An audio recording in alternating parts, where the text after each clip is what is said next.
आज आपण बघणार आहोत घरातलेच पदार्थ वापरून वजन नियंत्रणात कसं ठेवायचं ही रेसिपी आज आपण बघणार आहोत।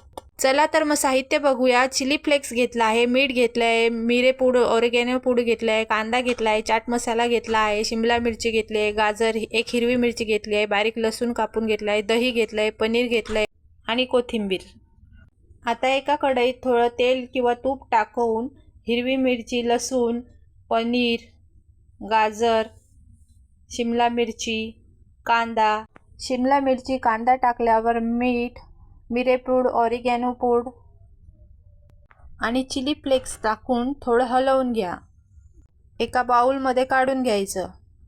आता जे आपण एक वाटी दही घेतले त्यामध्ये मिरेपूड, ऑरिगॅनो पूड, चिली फ्लेक्स, चाट मसाला, मीठ, कोथिंबीर टाकून चांगलं हलवून घ्यायचं। शॅलो फ्राय केलेल्या जिन्नसवर टाकून घ्यायचं आणि सर्व करून घ्यायचं। तयार आहे आपली homemade weight loss protein recipe. Recipe आवडल्यास नक्की लाईक, शेअर, कमेंट करा आणि चॅनलला सबस्क्राईब करा।